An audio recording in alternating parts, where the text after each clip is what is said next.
you may recognize this name, and he is you see, we have a reader, Mason. Certain cards in his deck may justifiably, some people will not be familiar with those. So we will explain those to you as they come up as well. But he is on one of the more innovative decks in the tournament. So going into every Canadian RC, there's always this question of, well, what are the Quebec guys going to play? And you know, this the squad based out of the Mythic store, which is Pascal Maynard's store. Pascal himself, just rocking good old solid Is It Paris. A lot of his teammates, though, they took a chance and came up with something pretty interesting. So this is, I guess I would describe it as otters without otters. If that clears it up at all, maybe it makes it more complicated. This is basically a teamer deck that has the core of Stormchaser's Talent, Corey Steel Cutter, and 4 up the Beanstalk. And then 4 this town ain't big enough, so the Talent Town engine on display there. And instead of going through complicated Valley Flood Caller, Enduring Vitality charades, instead we're just doing the prowess stuff, but in a very turbocharged way. So yeah, for Hearth Elemental as card advantage engine that also works really nicely with this town and Up the Beanstalk, and then Analyze the Pollen as a cheap spell that can also find Hearth Elemental or some of your sideboard cards. Beyond that, though, this is, you know, team and prowess, but with, you know, rocket boosters attached to it, I suppose. Yeah, and that is sort of, you know, the big appeal, right? It's like you're super fast, super more explosive.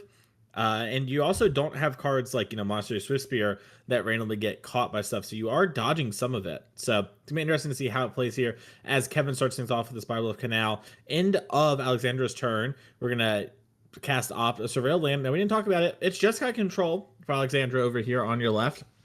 Not as spicy, of course, as Teamer Prowess over here, but definitely, you know, a solid deck, as it looks like the player's talking a bit about. Did we bottom the opt card or top it? As Corey Steelcutter is going to get played. And we're going to pass the turn back to Alexandra.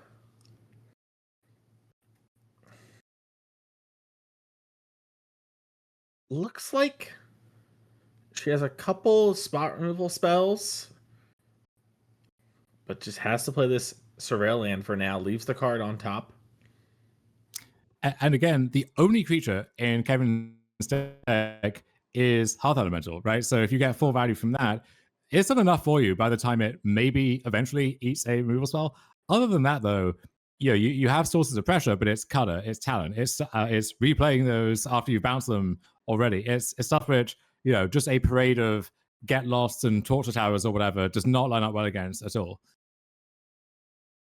Yeah, Lightning Helix not really cutting it here. Storm Chaser's Talent entering the play. Monk getting made off Corey Steelcutter, and an attack for 2 here for Kevin. And then Kevin, I think, has 1 more land in hand. All right, Dom, I don't know this one. It's making red mana, though. I know that. Okay, this is Tarnation Vista. So this is yet another strange Aftermath card, I want to say. Basically, or the big score. So even worse, Aftermath Part 2 sequel. Anyway, so when it enters, you choose a color, and you can tap to add 1 mana of the chosen color. So a lot of lands like that, various formats you'll be familiar with. Then it also has 1 untap for each color among monocolored opponents you control. Add 1 mana of that color. So let's say you have a red card, a blue card, and a green card. Well, this will pay 1 and tap, but you'll make 3. So you'll net 1 mana, effectively. And in this deck, you'll notice that Stormchaser's Talent is blue, but it makes a blue and a red otter, so that's 2. Corey Steelcutter is red, but it makes a white monk, so that's a 4th, you know, color in the mix there. And you have Beanstalk, you have Roaring Furnace and Steaming Sauna, you have other things. So you have a lot of ways for this to be a land that nets mana, and if all goes to plan, a land that nets a lot of mana. So that's what, you know, one of the dreams that we're chasing in this deck here. All right, so very interesting land. Meanwhile, Alexandra, she played stock up, got some cards. We're going to analyze the pollen for Kevin, trigger that prowess, search our deck.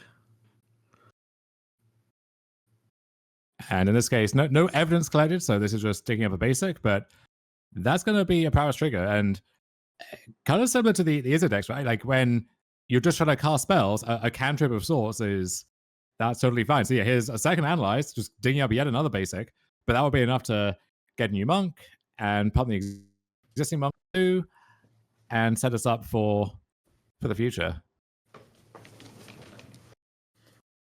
All right, making the monk.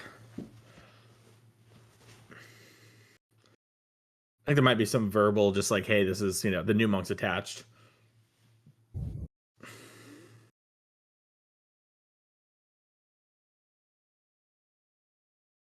Earth Elemental, 4 costs decreased right now.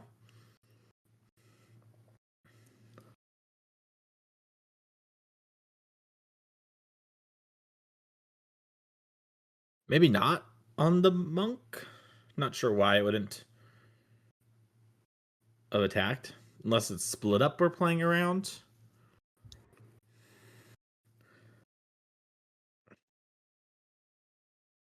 And Alexandra just okay. We're committing to something here. So this is Day of Judgment. Day of Judgment. Mystical Archive. Some very abstract promo there. Yep. Okay. But this does leave around both the talent and the color. So Kevin, assuming he has anything left in the tank, can rebuild pretty easily here.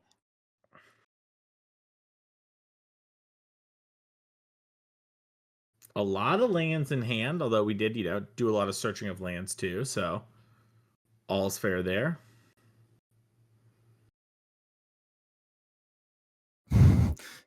Tornation Vessel being red once again. Don't blame her in this case.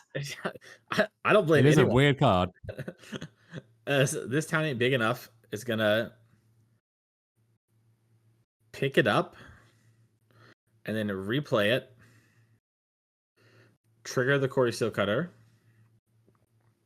Yeah, it looks like the hand is analyze the pollen and just 3 more lands, Dom. Yeah, so luckily this analyze the pollen, thanks to this town. If Kevin wants to cash these in for Hearth Elemental, he can do that. So looks like we're going in that direction. But yeah, this is an issue that the Odders deck ran into, and that some of these other decks run into, is if you just have all of these cantrips and cards that are spells, but they're fetching lands, easy to just get flooded on those. And you see a bunch of cards, but how many of those actually have any, substance? Yeah. Obviously, Quarry Steel Cutter trying to make them have substance, right? Is sort of the joke behind this version of the deck. But we're going to play a land for turn. And yeah, that Hearth Elemental, it's going to be 4 mana. Obviously, if Kevin draws no spells or whatever, he'll be ecstatic to have a draw 2. But sadly, no cards have actually had substance in quite a while. But that's that modern players these days just couldn't handle it, I think. Mm-hmm. It's true. Alexandra's got 5 mana, is going to use 4 of it on a Beza. She's going to gain 4 life. She might even draw a card. There's a lot of lands in Kevin's hand. I think that's not happening, but it was close. Get some fishes for the trouble as well.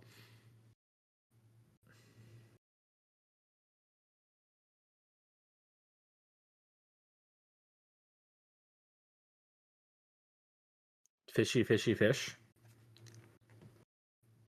So a nice board buffer and life buffer for Alexandra. But Kevin now gets to go off, if you like. So in order to collect the evidence to analyze some pollen, he had to exile some of his spells in the graveyard. So Hearth Elemental actually still somewhat expensive for now, but go some way towards fixing that. All right.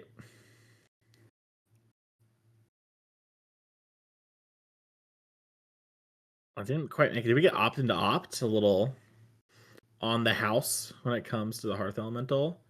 Get some more prowess triggers. And yeah, Vista taps for 3 here, so can make white, blue, red as desired. There's the other opt.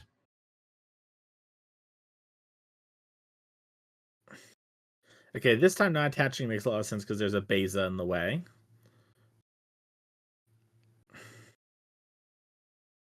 Bottom the opt.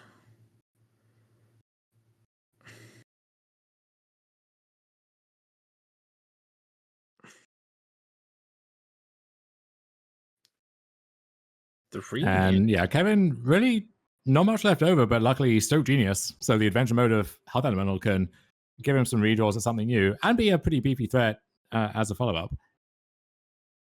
Oh.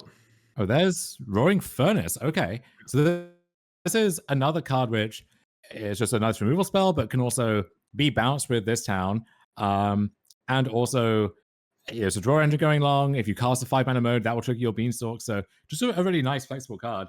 And in a matchup like this, right, the red half, it finds its spots, it finds its moments, not what it's there for. But unlike your Abrade or something, the 5 mana side is really good.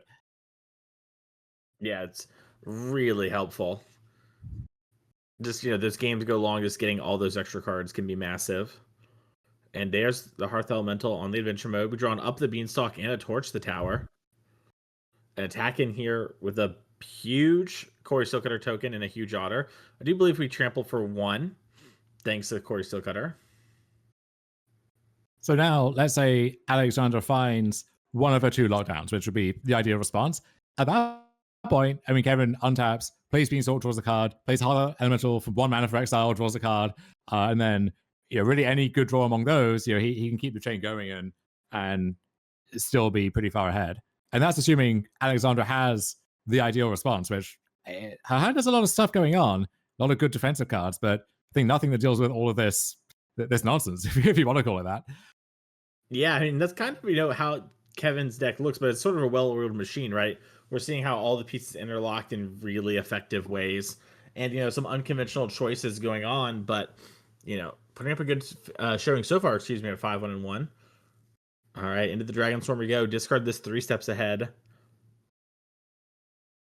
Double checking. Always important when you're playing against a card you aren't used to playing against or haven't seen very much. Taking a second to make sure you understand what it does is important. And I imagine Kevin is used to that playing this deck today.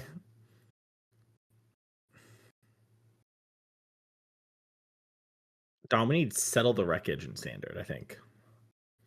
No, we don't, Mason. I don't want to suffer psychic damage every time I consider attacking with anything. We had Wandering Emperor in Standard for years. Was that not enough for you? I love the Wandering Emperor. I tell, God, what a card! It's one of my favorite parts of Pioneer. I play against the Wandering Emperor again. That's one of the more horrible parts of Pioneer is play against Wandering Emperor again. Up the great design. I mean, it's a banger. I like putting it in my deck. It's just not pleasant from the other side. That's fair. Necessarily. Anyhow. All right, we dream Storm Chaser's talent. We have a Torch the Tower as well. I mean, Kevin is threatening near lethal here. Okay, Kevin now has Exodia. He has all 4 different colors that it's possible for him to make. So Vista, that land is making 3 mana. Gaia's Cradle can never. I mean, Hero would be making more mana, but that's not the point, Mason. Yeah. Gaia's Cradle would never be allowed here, so it could never, Nick those who, honestly. True. Nick those too. As here comes Hearth Elemental. Trigger up the Beanstalk, trigger Corey Steelcutter. Hearth Elemental was seeing a lot of play in the Is It Prowess decks early on. Got kind of cut as time went on, but really powerful with this town ain't big enough. And nice here with the Beanstalk as well. Also in the blue-red mirrors, right? It's like, well, how do you kill that thing? You spend 2 burn spells on it, maybe, but that's not easy. And then you could bounce it, but then they just get full value from it again. So I know some people completely swear by the Hearth Elementals in the mirror. Yeah. Yeah, it's a real card to consider, I think. As here comes another Storm Chaser's talent. That's going to get more prowessy triggers. Now, it might not get to resolve. Looks like Alexandra is accepting prowess, but maybe instead of response to the prowess, I'm going to Lightning Helix this. And we could see Kevin just going to Torch the Tower, just trigger prowess again. I guess with the new Hearth Elemental, there's no need for something like that.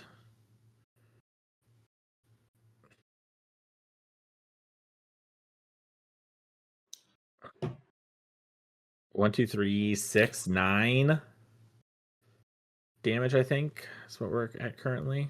Yeah, we having a really fun showcase of what Kevin's deck, what the idea is and what it looks like in practice, even though Alexandra's deck, the control deck, is designed to stop stuff like this from happening, right? Designed to kind of match what he's doing beat for beat. Not really able to do that. Kevin was kind of got off to a good start and just kept pressing that advantage every turn. And yeah, you're seeing, I think, why this Quebec contingent chose the deck and why it's doing well, at least for Kevin so far.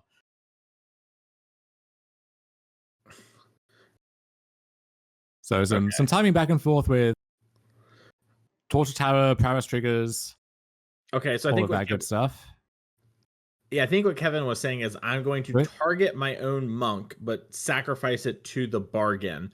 That way you don't gain any life off Lightning Helix. Yes, there's a very common move actually from the actual Otters deck, where you had Enduring Vitality. They would try to Anoint with Affliction it, exile it some way, and you would bargain it to itself, to torch itself, just to have it come back into play as an enchantment.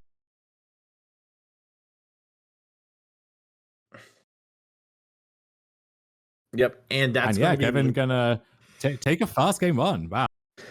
Yeah, I mean, Alexandra didn't put up a ton of a fight there. She cast some draw spells. She had a little bit of interaction, but nothing too crazy. And Kevin just got to kind of do his thing and really show why you maybe want to play his version of the deck over the stock Izzet one. So I'm really curious to see, sideboard, what are we gaining from getting all these colors? And, can we maintain this consistent pace? Because if you can keep doing stuff like that, it's tempting to jump ship to the teamer version. Yeah, so we'll take a look at the Jeskai list first as the players mull over sideboarding themselves. So those high noons in the sideboard for the Izzet deck, but against the teamer deck, those are going to be fantastic too. And then beyond that, your exercise, there's a lot of enchantments. It's a little awkward at sorcery speed, right, into this town ain't big enough and so on, but I think it makes a cut. And then have we finally found the Zergo and Odotai matchup, Mason? Yeah, I think we maybe have found one. I don't know.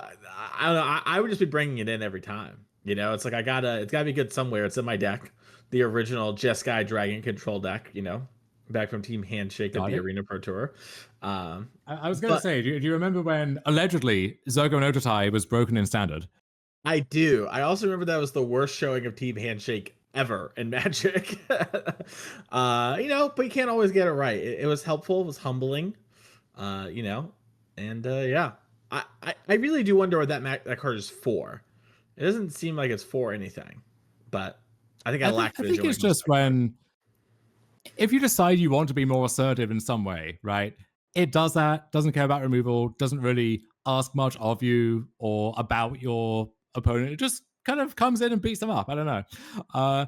Anyhow, on the other side, we have Kevin's deck. So the green is giving him more copies of Heritage Reclamation, 2 in the main deck already. Really nice versatile card, right? So blows up Cutter, blows up Stormchaser's Talent against the Lockdown decks, well, it blows up Lockdown, among other things. And then also exiling a card from the graveyard. So against Jeskai, right? A great response to Shiko if they're relying on that to get back a split up or something like that.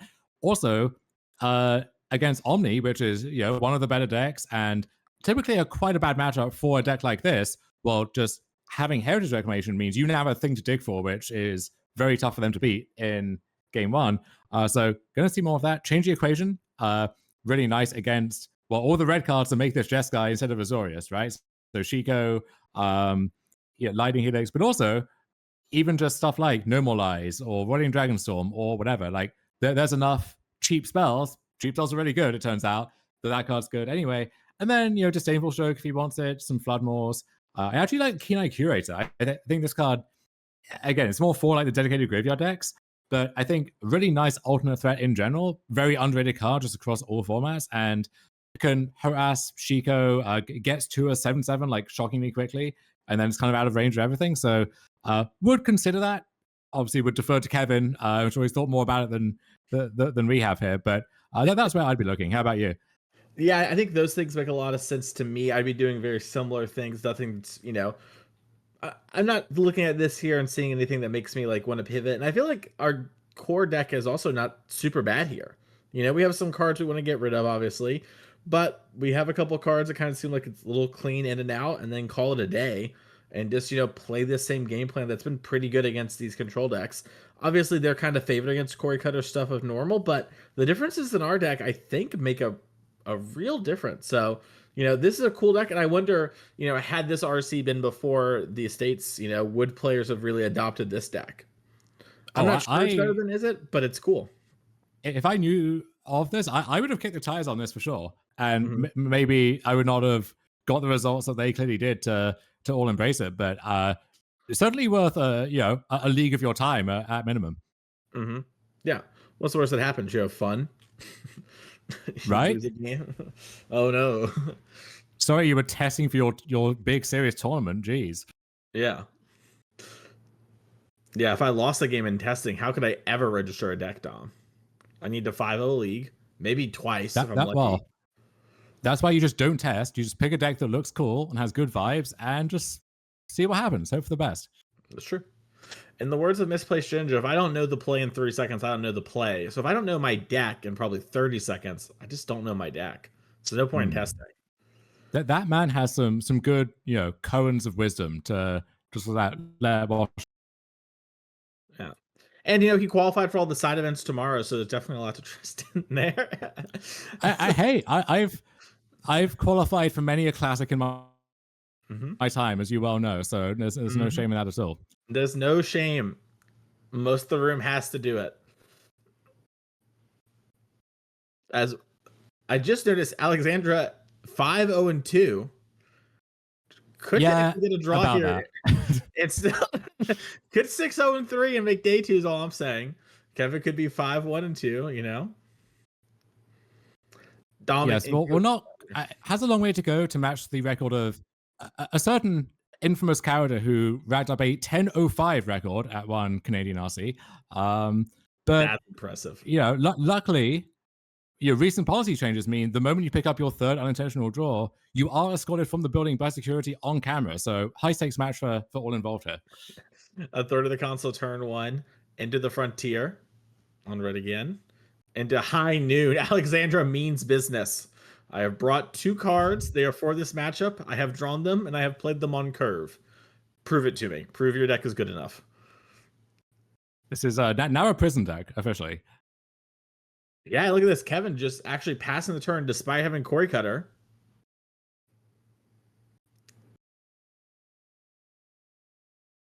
And Stormchaser's Talent just gonna sit around here.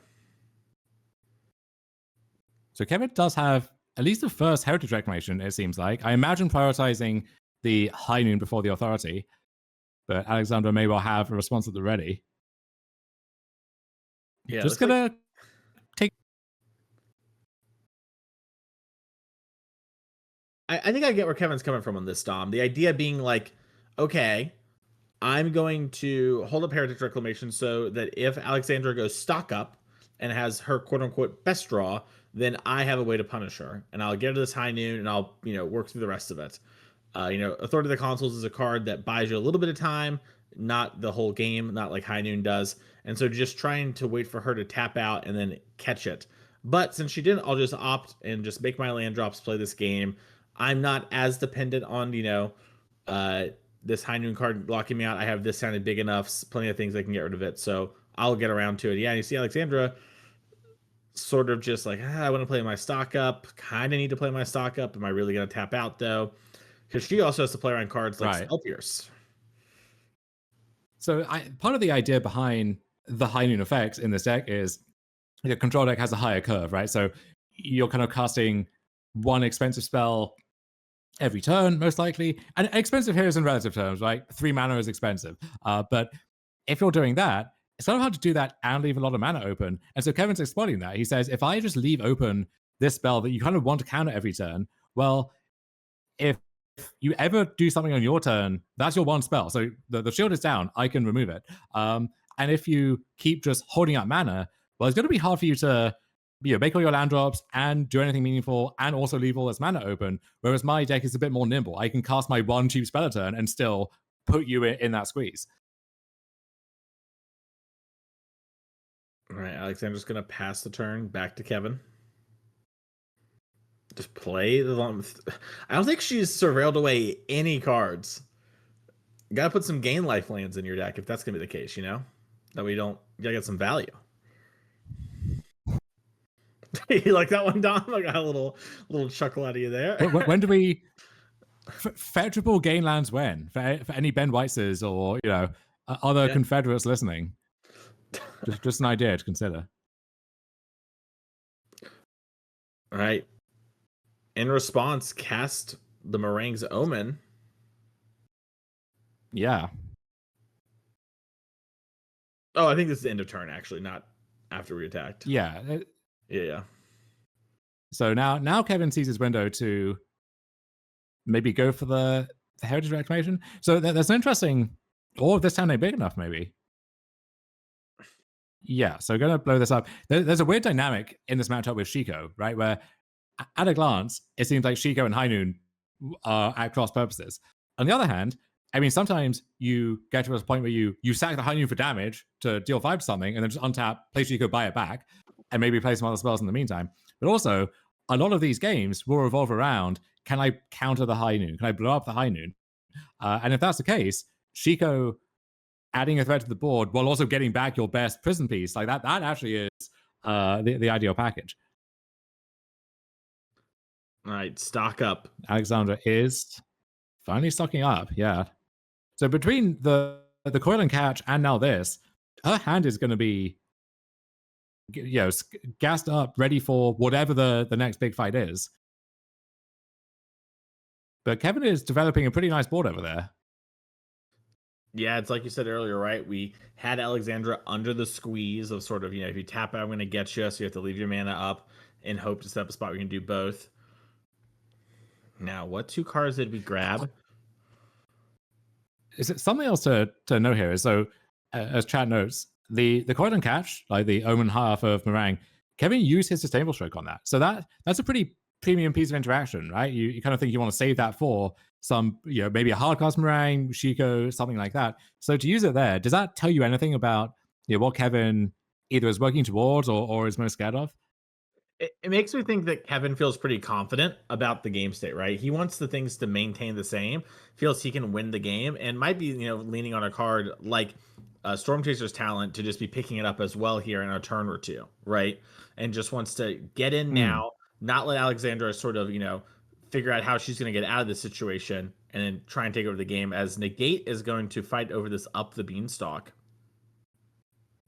Yeah, and High Noon is gone, so all bets are off now. We can have a nice big stack fight if needed, but Kevin gonna let that happen. See if what the second spell is for the color.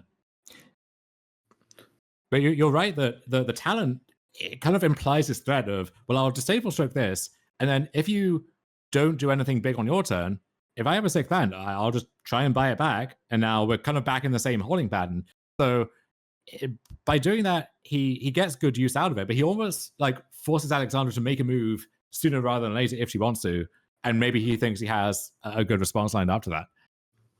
Yeah, I think he just feels like I get the refuel with the Hearth Elemental. Now, returning this Heritage back to hand is pretty interesting to me, because he had one in hand as well. So he leveled up the Storm Chaser's Talent. He just wants to have double. Alexandra. It is nice that, in most matchups, some mode of Heritage Reclamation is going to be good, right? And especially post-board, you have something in mind, is why it's there. But the fact that you can cycle it as a buyer, I mean, sometimes the Graveyard Exile is a blowout, so you do a great thing and draw a card. But just being able to cycle it means, spells like this, you can spin your tires a bit. Cast some spells, trigger my stuff, it's fine. And then when it's good, it's going to be really, really good. Yeah, that's a good point. And especially with the Shiko line you talked about, right? Being able to maybe, whatever they target, get rid of that. Split up. Bang. Okay. Sure. Right? Like, it's unfortunate, but I mean, Kevin will just do all of this again. Yeah, I wonder if Kevin was hoping for an untap land to just to like slam the talent up to 3 and pass, and just be like, all right, this game's going to get wild from here. Does have a Hearth Elemental in hand, but it has a lot of spells in hand we kind of want to keep. Has a pollen. Could use that to get more green mana.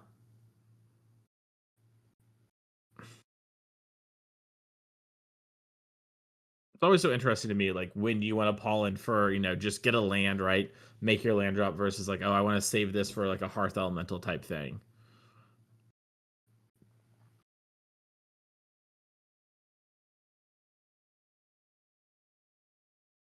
So here is Analyze for a basic land type thing. It seems. This makes a lot of sense to me. We're weirdly choked on green. Yeah. It's that can happen as well here too, right? Where like you're not a heavy green deck. Green is almost your splash cutter, and so it's a bit weird to be splashing a card that is meant to then fix your mana. So you can't have a ton of green sources, but also you almost need at least the first one in order to like get consistency on the others. It's a weird mix. Definitely is. Corey Steelcutter is going to trigger. It's going to gain a life off the Authority of the Consuls for Alexandra. Yeah. So Heritage Rec takes down. Is that Rediscover the Way? I believe so. It looks vaguely Saga-esque. Yeah. Last turn, she also looked at the top 3 cards at some point, so I believe that's what that was. The very fancy full art. A lot of fancy full art going on here for Alexandra. Wonder if she's a big fan of either that art style or Jeskai control in general.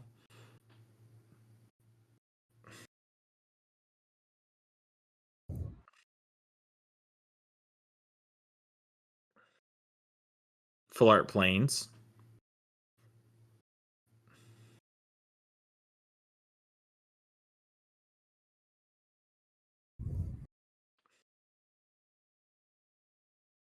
All right, there's Shinko.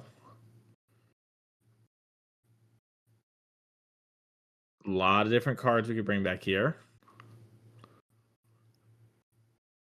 And going for stock up. All right, Dom, we're drawing some cards.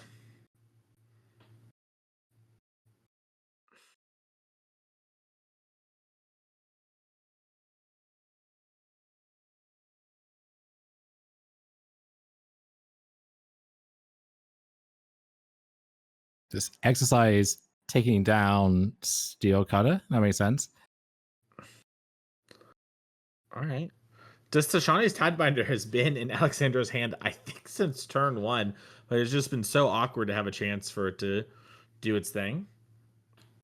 Yeah, it's just hard to find, 3 mana and the right situation. And then at some point, right, if you're holding open 3 mana very consciously the whole game, it's clear what it could be. And so they're going to make it as awkward as possible if you try to use that. Meanwhile, Kevin, it's felt like Kevin is not really doing anything, right? Like he's just taking game actions, and no one of them has like a really specific end state in mind, and yet he's just doing stuff is enough, right? When you have Carter and talent and so on. But now the Carter's gone, and he's under some pressure, and Alexandra has a lot of cards and mana, so we got to start doing some things, I would say. I agree. I wonder if this is a Destroy Authority line. Yeah, it is. Yeah, here we go. Okay. Are we doing that into like Flood Mawing the Dragon? Interesting. Yeah, this is a... And now Stoke Genius? Yep. Okay, Yeah. okay. I guess, yeah, you do what you have to do. Well, yeah, we're on the adventure mode, so it's just 1 in a red here. I believe it's going to be only red when we cast it in a second here. That's, I think, opt in a land for Kevin. Yeah. Okay. So, yeah, we'll opt and then have 1 left over for Hearth Elemental. All right, and that means the Monk token is going to get in for 4 damage as of right now. Find Storm Chaser's talent. Okay, so that, again, a lot happened this turn. Many game actions and triggers. But now, let's say Alexandra untaps to just cast Chico on, I mean, name a card of your choice. Like, Yeah. it feels like she's still in a pretty good spot. Yeah, I feel like if she just like, because High Noon's still in the yard, right? Like I'm not crazy.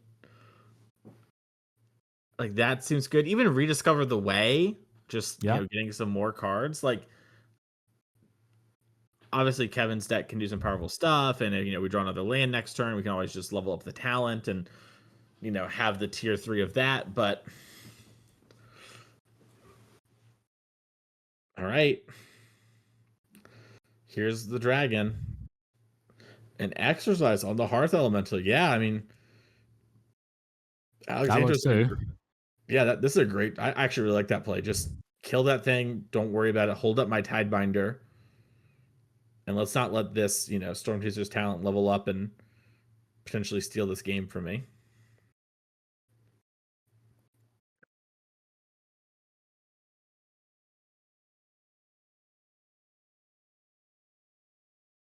Have we seen a Lightning Helix yet in this game?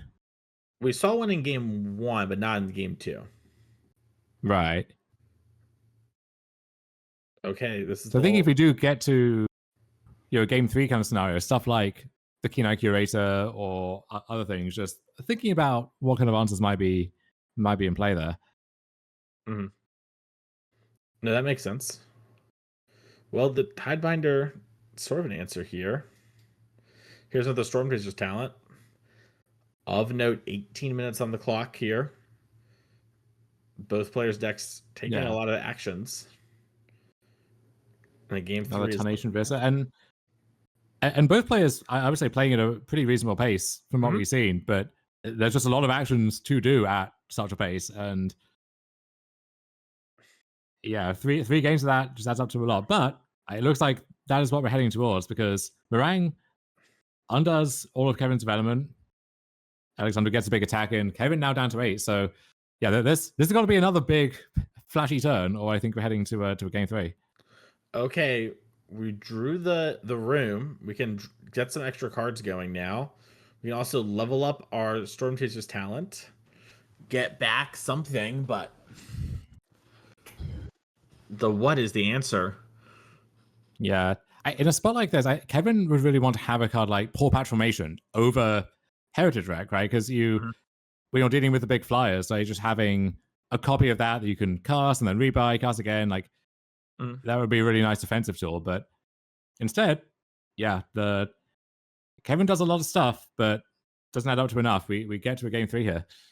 Yeah, and we think back on that disdainful stroke we commented about with the meringue, right? We kind of thought maybe Kevin is just trying to shorten the game, cast stroke now, apply some pressure, and then pick it back up with the Stormchaser's talent to fight over the dragons.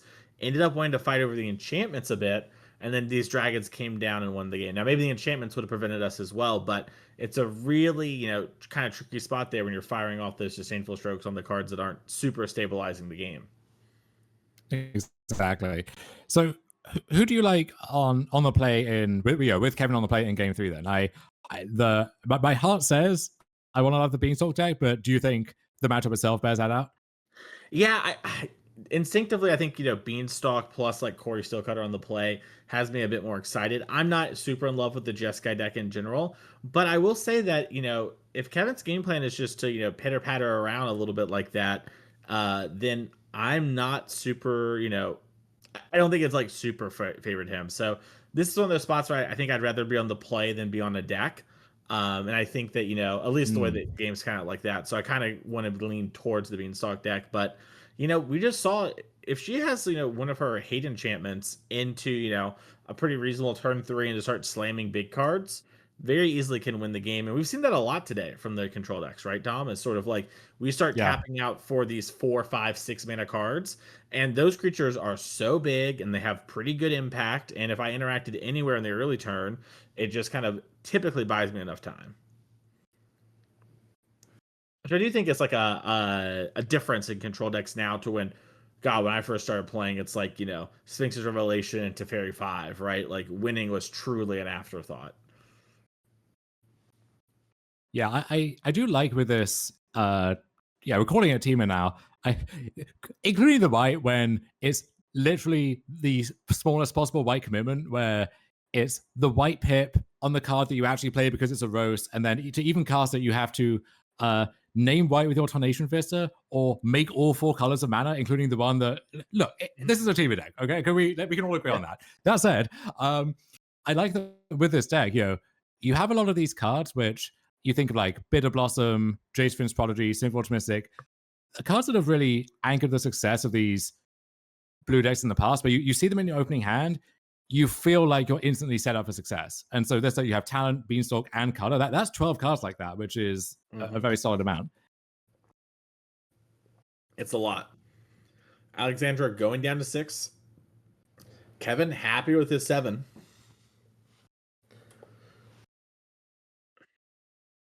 Looks like I couldn't make out a ton of his hand, but it looks like a couple spells and just a bunch of lands. Which it sounds flippant, right? But that's just kind of a good description of most hands, Yeah. There's no. This isn't a combo deck named after one card, and if you have that card, everything is building towards that. This is just not to say the cards are like interchangeable, but you've built your deck in a way where you're just always doing something. Yeah, we have a Storm Chaser's Talent on 1. It's kind of the best thing we can do from there. Then we have some cards around it. It's what we came to game with. Surveilling. Will this be Alexandra's first bin on the Surveil? It is not. Pass the turn.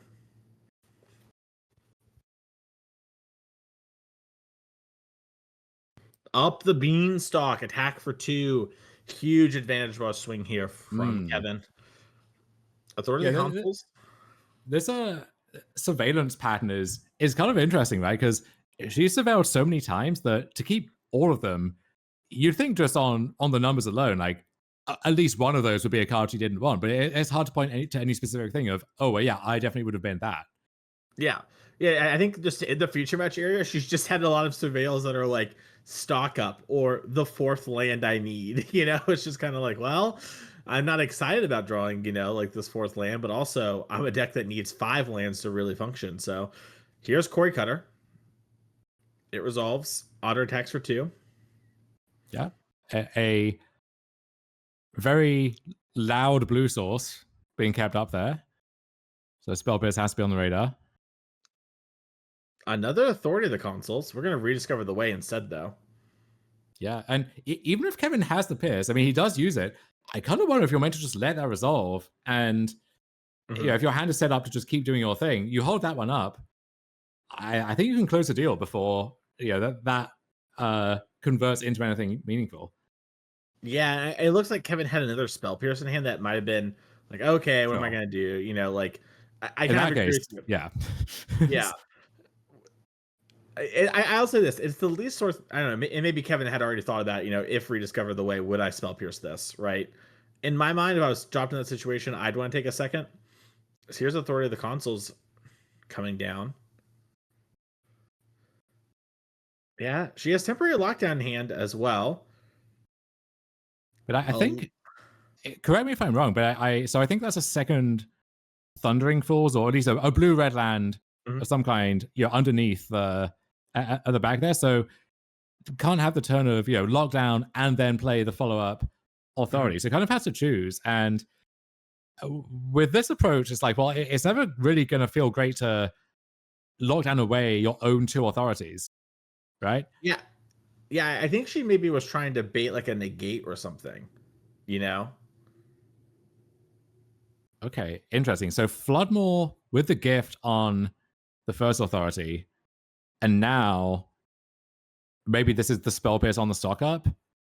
Yeah. Okay. So just stopping a life coming off the first one and being the second spell, that makes a lot of sense. Yeah. Now, as we were just talking about, if Alexandra ends up drawing a white land, it might end up being pretty brutal where she temporary lockdowns into Authority. But she does need to have that turn, and we've seen time and time again Quarry Cutter can kill from crazy positions. That said, though, if lockdown does come down, Kevin needs to have something to reassemble, right? And he doesn't have a ton of mana yet, doesn't have a ton of cards in hand. Like, it's still gonna be a real nuisance. Yeah, I think he's maybe just casting Hearth Elemental. Yeah, I love this. So you get a card back right away. you have other stuff in hand, so it's going to be hard to find time to Stoke Genius and kind of do it all. And if you are worried about lockdown, well, this leaves you a nice beefcake in play post lockdown. No, yeah, I think this plays great. Get your card, yeah. Part of me wonders if against split up, if maybe you're meant to just like leave one otter untapped, but that's mine in detail, I guess. All right, here's lockdown. It's gonna catch everything except the Hearth Elemental, like we just discussed. Although I think her last card is Shiko. Okay. If it is, that's a good one. There's no denying that.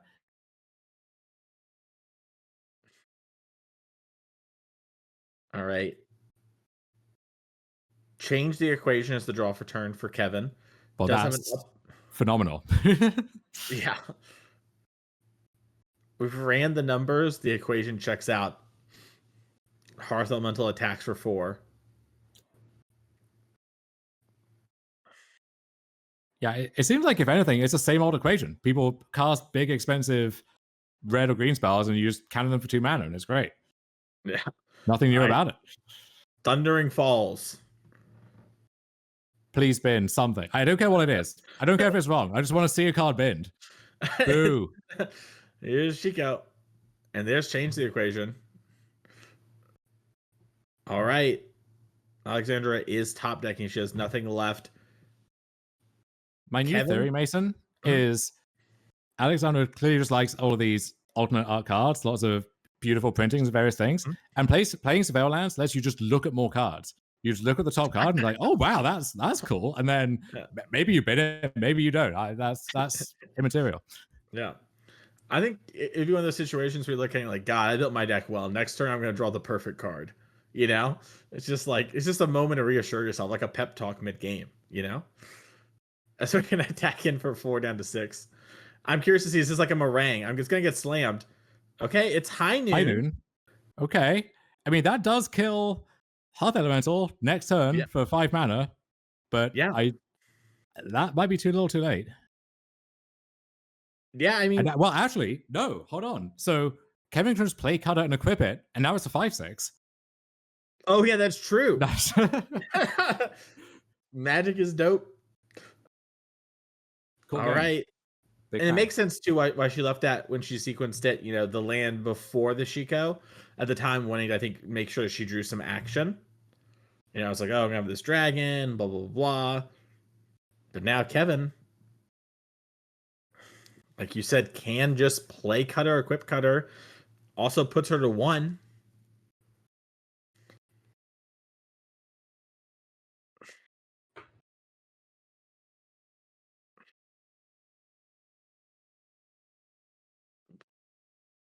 We have to lose a life for it, but...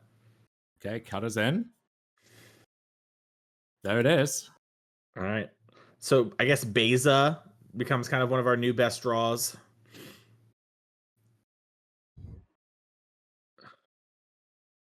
Bunch of life, bunch of... I guess a card, not a bunch of cards. And even if, let's say, Alexandra top decks, the sweeper or something, Kevin doesn't find anything that makes a creature, he can still just cast the Steaming Summoner from hand, draw a card from Beanstalk, then just draw an extra card every turn. So kind of winning on all fronts. Going to win right now instead. So yeah, Kevin Anctil really putting on an impressive show with this really innovative